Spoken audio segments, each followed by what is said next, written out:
Hello and welcome to this episode of The Unnoticed Entrepreneur with me, Jim James here in the UK, and today with Pam Perry, who's in Motor City, Detroit. Pam, welcome. Thank you, Jim. Thank you for having me. Thank you so much. Oh, it's absolutely my pleasure. And you are going to share with us the importance of owners and entrepreneurs having their own media. Pam, how can entrepreneurs get noticed? Well, one of the first things that I always tell entrepreneurs is that the media, which is traditional media, radio, TV, and print, they're always looking for stories 24/7. That's their job. And in order for you to get noticed, you need to be what they call a SME, subject matter expert. So the first part is really becoming an expert and being positioned as an expert. So in today's world, one of the main things to position you as an expert is to have a book. It doesn't, okay, then people are like, oh my God, I got to write a book. It doesn't have to be a thick book, but you have expertise in your brain. So translate it into a book. That's one of the main things. And so once you have a book, you can then pitch it to different audiences so that they understand that you have an expertise. I always tell people, I say, if you realize that the word authority has the word author in it. So you want to be an author so that you can get authority. That way you can get noticed in media, traditional media, and you have content to share across the internet as well. But the first step I always tell people is write a book, even if it's just a tips booklet. Okay, a tips booklet is good, or being a part of an anthology is really good. But having that book first and then sharing that information out across, writing a press release across your social media account, writing a newsletter. I mean, that is, I guess you would say that's the linchpin for all the other things that you really need to do to get noticed. Yeah. So that's the beginning. You've got this great content, but a big part of what you and I were talking about before we started recording was how important it is for business owners to own their own media. You talked about books, but Yes. why do you think it's important, Pam, for business owners to actually own their own channels and their own Yes. publications? We're going to talk about your own magazine, Yes. Speakers Magazine, how you've done that. So why is it important that an entrepreneur owns their own outlet? Yeah, it's important because as a publicist for many, many years, we would pitch and pitch and pitch. And then a lot of times maybe the media won't pick you up. And so at a certain point in time, it's like, okay, if they won't pick you up, then I'm going to have to create my own noise.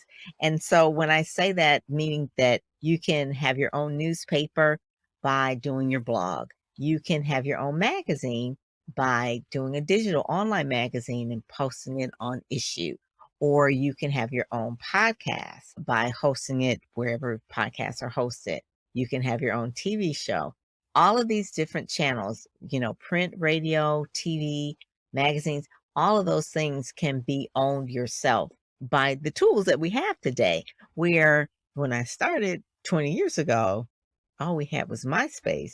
Right. That was it. Facebook, I don't Yeah. think even was even around. So now we have a point where we can actually create our own books. We can create our own music. The gatekeepers are gone. You don't have to wait for a television station to offer you an opportunity for an interview. You don't have to wait for a radio station to offer you opportunity. You can create your own media. You can do your own television show, your radio show, your own magazine, and your newspaper.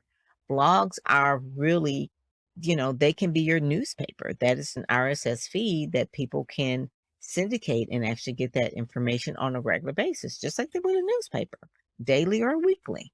So, yeah, it's so important to not just wait, that you can actually go straight to your own platform and create your own media outlet. And I'm a big proponent of that. Speakers Magazine is an example of that because so many times, especially for African American speakers, they would not get the same shine, I guess you would say. We would pitch and pitch and pitch, and they wouldn't get noticed. And I said, okay, I'm tired of waiting for the traditional media to give permission to these great speakers. And I said, we're going to create our own magazine, and it's advertorial based. Create our own magazine, and we will really promote it. As a publicist, I would promote it out. We send it to the media, we'll send it out to conference people. We're just making sure that they get seen. And that's really the whole part of it. And so that's how people can own their own media. And it's published on Issuu, is not spelled the typical way, but it's Issuu, I believe. Issue.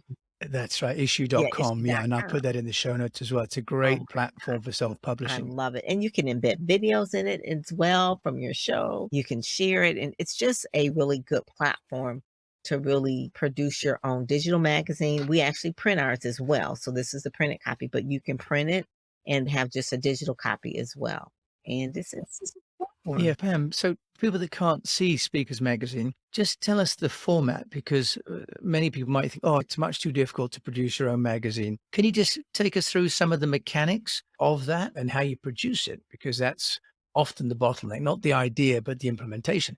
Yeah, so it's a monthly. So for 5 years we've had it and I never missed a date, even during the pandemic. It was always monthly. So we produce it by the 15th of the month. We're actually working on the following month. So we produce it every single month. The cover size, it's not an 8.5 by 11. So it's like a half of that. I got the idea from Jet magazine, which is there's Ebony magazine, and then there was Jet. It's no longer around, but Jet was like a digest size. So it was like a digest size, a little size that you can put it in your pocketbook or something like that. It's 16 pages, and within the 16 pages are typically 2 stories and 10 speakers that are featured.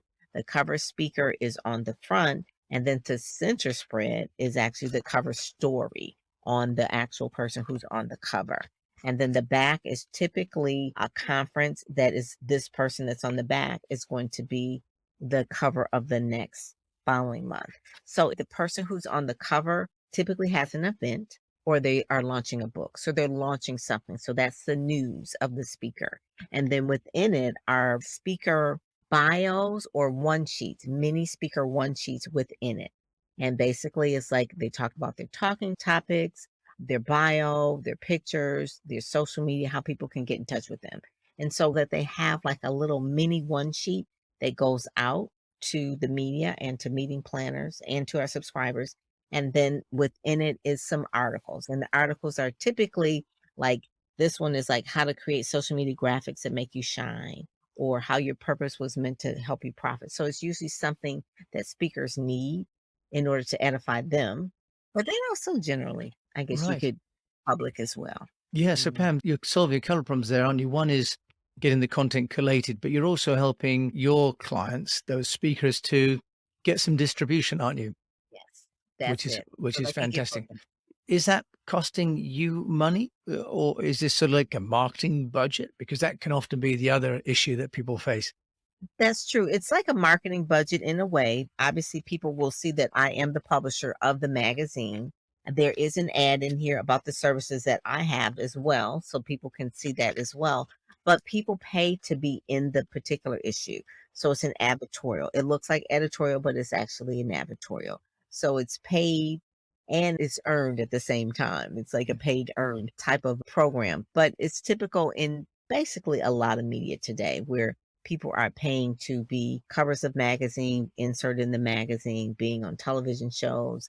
Podcasts are even doing that as well. I realized that. I was like, oh, okay. So people pay to be on podcasts. So those are different types of paid and earned at the same time.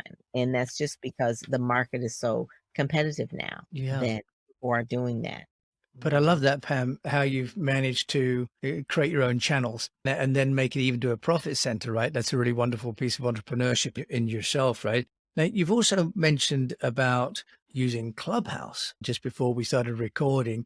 There was a fear that Clubhouse would go out of fashion, but listening to you, it sounds as though it's grown.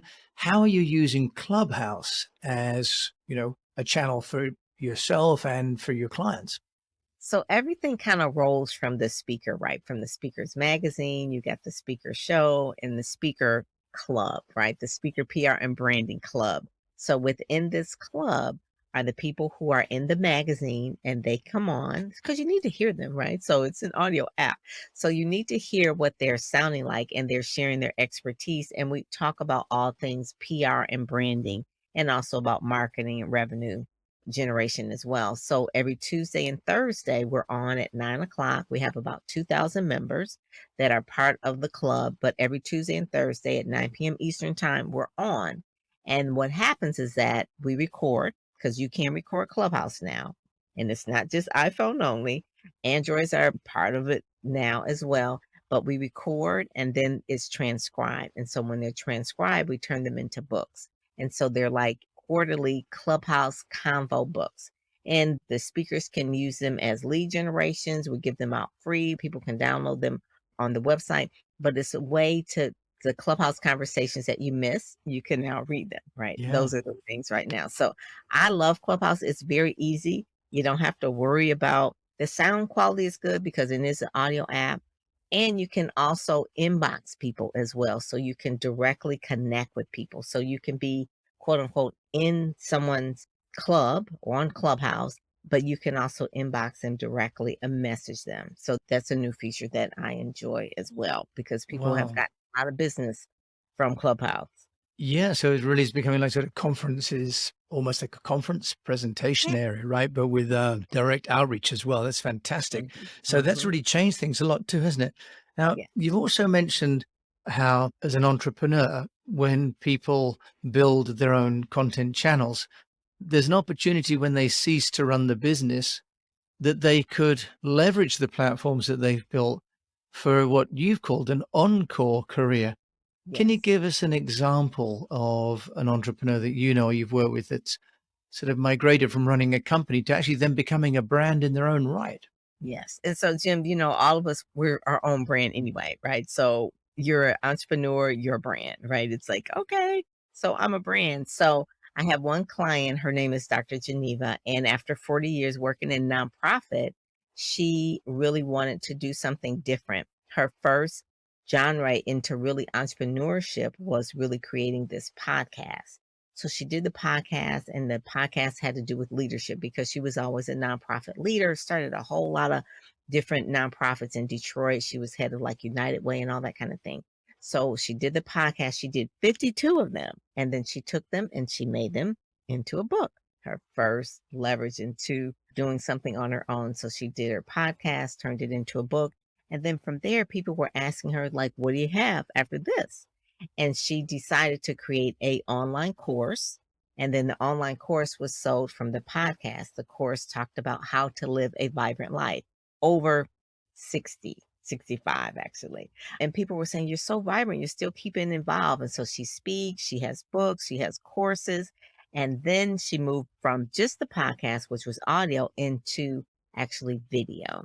So the video is now streamed on LinkedIn, streamed on YouTube, streamed on Facebook. She has a Facebook group. She has LinkedIn groups. Now at this point, at 70, over 70, I hope she doesn't mind me telling her age. She's got she's got a very large following, even on TikTok. Okay. So TikTok, Reels, Instagram, Facebook, everywhere. Now, this is someone who had a career that was very traditional, and now at this point, she's doing courses, books, doing a lot of shows and speaking and things like that and books. And it's part of what she's doing now. It's her encore career. It's like after her Yeah, career, it's like encore. correct. So now she's doing all of this now. And that's really, and she's a spokesperson for ARP as well. So she does programs with them. So a lot of the things she's, I guess you would say, in a way, a motivational speaker. She wants to share her leadership lessons the younger generation with the Gen Xers and Yeah. the millennials as well, like how to really run and be successful in your career. So that's really what she's doing. And then she's also inspiring people who are feeling like, I don't really know what to do with my life now. I've retired. And she's showing them how you can still have a vibrant life. And that's really the name of her course, called the Vibrant Life Blueprint. So Nice. yes, it's the thing where she's owned the media. She wasn't waiting for a gatekeeper to give her permission. She went and did her own particular things, and it's working out really well. I mean, you will see her. People say, "We see you everywhere. We see you more than we did when you were working." It's because she's got these tools. So, Mhm. Pam, you talk about the content creation, owning the platforms. That's great. For most people, though, there's the problem of not the creation, but the attracting the audience. I have Yeah. the same with this show. It's easy to create the content. What's not easy is to get the audience. How do you solve that part of the puzzle for people? And that's part of the basic marketing formula, I guess you would say. So if you have a podcast, just like you would anything else, you want to create a press release let people know. Like if you have a monthly podcast and you have your guests booked ahead of time, I always tell people, I said, write a press release, put it on the wire, let them know what guests you have coming up. That's, you have it in your head what you're doing, what the podcast is about, and who your guests are. I said, just for the month ahead, just let them know who your guests are. I said, that's really a simple thing to do. And you will be surprised of how other organizations will pick up that press release. And then you'll start sharing it in your own social media tribe to let them know what's coming up. Just like a movie that's coming up, you're like creating a preview or a trailer. You can do trailers for your podcast as well. Like I think you do like little teasers for your podcast as well, which is Yeah. a good thing to do, just like we would for a movie. You're doing a trailer ahead of time. And I always tell people, I said, you have an email list. That's your main thing that you're going to own is your email list. You want to let your email list know that you have this content. You're going to share out your blog via your RSS feed. You're going to share out your YouTube channel, to your email list. You're going to share the podcast links. You want to share your content with your list and then invite them to share it out as well. And that's why, we got the paid, earned, owned, and shared media. In order for it to be shared, you have to let people know. And I said the Okay. simplest way is the email. Yeah, that's a really good point that you should forewarn people, or not forewarn, but, promote in advance. And that's a really good tip I should take on board myself. Pam, tell us, as an entrepreneur yourself, how have you got your own business noticed? One of the things that has really got me noticed was speaking. And I don't consider myself like a platform speaker like a Les Brown or Tony Robbins or anything like that, but I speak on my expertise. So I go to a lot of different conferences and I speak. I may not get paid to speak as a speaker, but I speak in order to get clients. And so that's why I'm so adamant about the Speakers Magazine and also writing books. So I believe speaking and writing books is one of the main things of how to get noticed. By doing the magazine, I also do a podcast. I also do a magazine, a podcast, and also the TV show. And so those are the things. And obviously, I'm active on social, but really the linchpin is really speaking in your area of your expertise to conferences. Like if it's a book conference, if it's a publishing conference, if it's a PR conference, I'm speaking at those conferences and making sure that I'm showing up. There's a podcast conference I'm going to in Dallas and in a couple of weeks as well. So I'm going there as media for Speakers Magazine. So I'm going to a podcast conference, which I have a podcast, but I'm also going there for media at the podcast conference. So I'll be interviewing other podcasters as well. Well, I love how you are blending all these different platforms and cross-referencing the different kind of content and audiences. That's fantastic, Pam. You're over there in Detroit. If Yeah. you want to get hold of you, where can they find you, Pam Perry? Very easy. PamPerryPR.com. That's where all things are there. The magazine, the blog, all the social, even the TikToks are there at PamPerryPR.com. You can find it all there.